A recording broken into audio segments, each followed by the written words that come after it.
Hello again, everybody.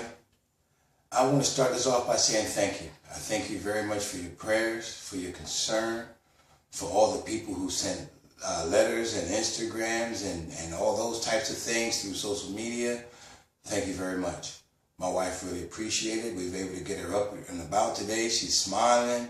She's feeling good about herself. And, that's a big step towards healing because you have to feel good about yourself. And she feels very good about herself now. She's coming out of this zombie type state. She's starting to understand and realize what it is we got to do. Because this is the realization you come to after modern medicine has failed you. It's a really big hit on her. Because she put faith and trust in doctors, and they constantly tell her, well, we're not going to do anything for you. We're not going to do anything for you. And that crushes her spirit, but that's okay. That's why the Father sent her me. Period. That's enough to be said about that subject. Now let's talk about this tumor that's on her chest. Because I need somebody out there who knows what's going on to hear this. So, they can understand the severity of it so that we can get the help we need. She had 3 tumors. I'm pointing up a little high because it's really lower, but you guys probably can't see my hand down here. So for instructional purposes, I'm just going to point up top. There was one here under the arm, one here, and one here. This one here was the biggest. That joker was about this big. And then you got this one here, a little smaller, and the one up the top. Now what's happening is there used to be 3 big white masses there, like it broke through everything, just white, ugly masses. And they were like hard, like little golf balls. But what started to happen is about a month or so ago, not even that long, when I changed her bandage, the lead one here in the middle broke in half. Just broke right off in half. It had a big old hole, man. Oh, it really stunk, man. It broke right in half. And I'm looking at this thing. I'm looking at her. I'm trying my best to maintain my composure so she can't see that I'm really worried about what's going on here. But then as I start looking closer, I can see where the skin underneath of these white masses looks fresh and healthy. Like it's pushing the white masses out as it begins to repair itself underneath. And it really took me for a loop, man. I'm looking now. About 3 or 4 days ago when I changed her bandage, I take another assessment. And I'm looking at this thing, and the white masses on the front 2 are just about gone. The middle one has no white mass. It's totally off now. The one in the front has a little bit in the front, just a tad though, but that's being pushed out also. And then it looks like they got these little white tumor things underneath here. And they look like they're getting smaller. And the only white masses we have now is just a little bit right under here. Her arm, oh my Lord, her arm looked like her leg. That's how swollen it had gotten. So I focused a lot of attention on getting that inflammation down.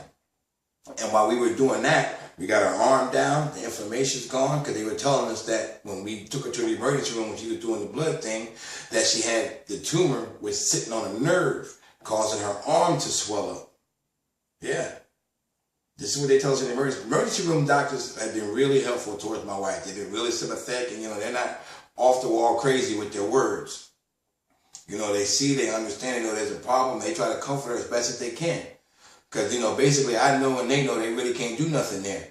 They can just make sure that nothing major going on, because when she was doing all the gargling and thing, I wanted to make sure she didn't have pneumonia working. And which there's no pneumonia there. It's just now, if these masses are falling out here, see, I need to be able to know what's going on inside her lungs. Because if these are breaking it up and falling apart, I want to know what's going on with those little ones that they keep trying to threaten us about. Let's see what's going on with that. And like my wife's regimen, she's on a really good regimen. For all you nutritionists out there, somebody hit me back, let me know if I'm on the right track or not.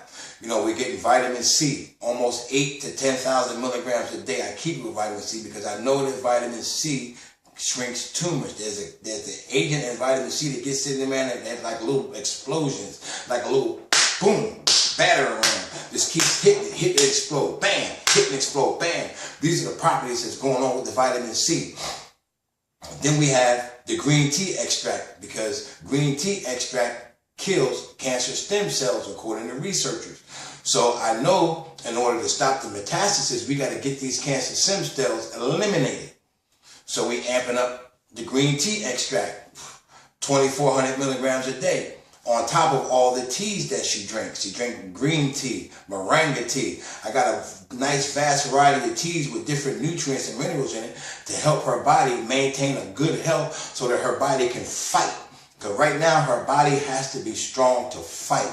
And that's what people do not understand. They tell me, you're going to kill your wife, you're going to do this, you're going to do that. Tell me I'm going to kill my wife, I'm going to smack you in your mouth. I'm tired of hearing that. It's hard being the only fish swimming upstream, but that's okay. I don't have a problem with it. I'm used to a good fight. However, my wife is a little bit different. So I kind of keep her buffered from that stuff. So don't come to her with that mess, please, because you're going to get me, and you're not going to like that part of me you get. Because I'm her protector, like I'm doing right now. I don't see nobody busting down oncologists' office and busting down hospitals when their loved ones are dying by the droves. They're out there killing people every day.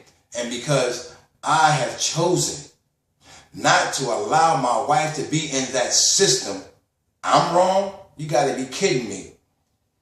Everybody's running around here talking about they believe in God, they believe in Jesus, they believe in Yesu, they believe in all these different things.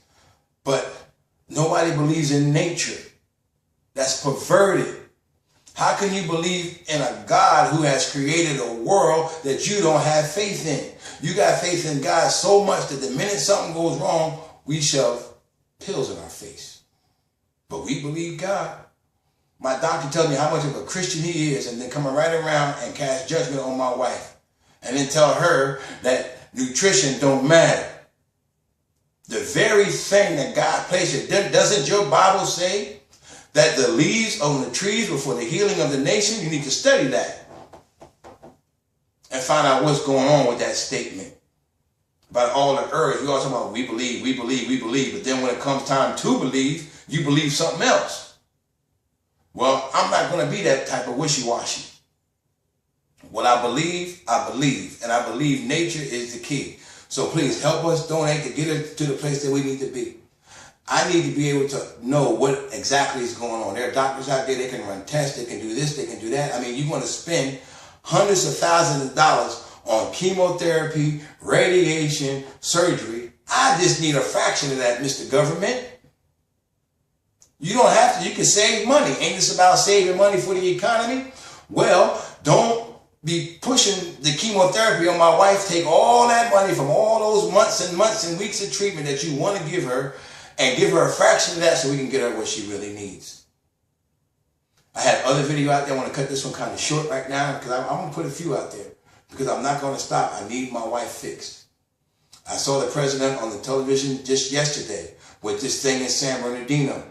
You know, and he says that he has to get to a place to where, you know, Americans feel safe, to where, you know, people are, you know, Americans feel, you know, that they're safe, that being taken care of, that somebody cares about them. The president said this in so many words. I paraphrase it. Well, Mr. President, my wife needs to feel safe and secure too. Just like the folks in San Bernardino. My grief for my wife is no less than the grief they have for their loved ones. Theirs is in San Bernardino and mine is up here. And I understand that a lot of folks don't want to put their personal information on GoFundMe, and I understand that also. So I want to put up a post office box, and you can send your proceeds right there. That'll be up tomorrow. And I just want to say, again, I'm not stopping until I get a response from the White House. So if you're out there and you're dealing with the White House and you can get this video to them or my previous ones, please do so. And remember, pass it on. Nature heals. God doesn't make mistakes. Nature makes no mistakes. If you believe God, then believe what he has placed here for our healing. He said he will cause diseases to come upon you that no man can find a cure for. Right there in Deuteronomy 28, go read it. You believe so much? No man. No man's finding this cure for cancer. You know why? Because there's not a cure for it. Because if you eat right, your body will fix it automatically. That's an internal thing working, and we trying to attack it the wrong way.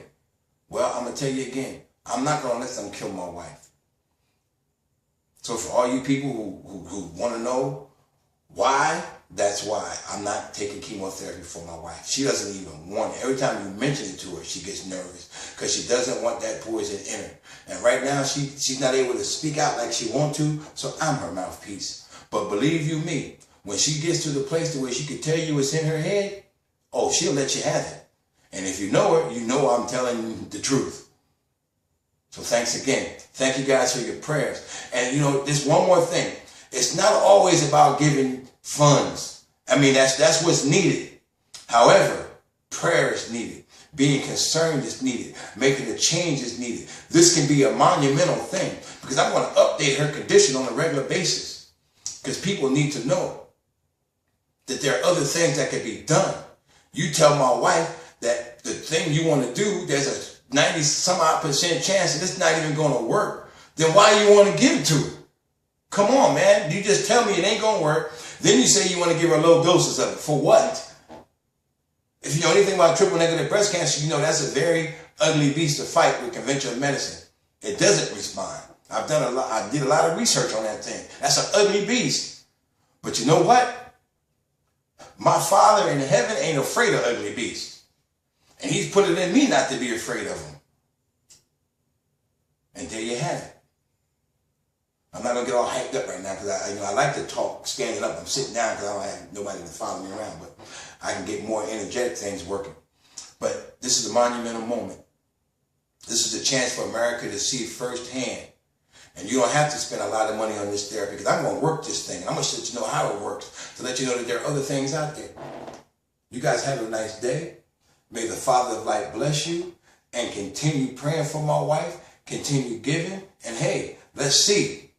Let's put it up. Conventional medicine over here. Alternative medicine over here. Nature. Now I'm fighting one-on-one and I'm going to let you guys see the battle. Medicine from the pharmaceutical, chemotherapy, radiation, nature. The fight is on. And you guys going to get to see it. Monumental. Can we get this one to the White House?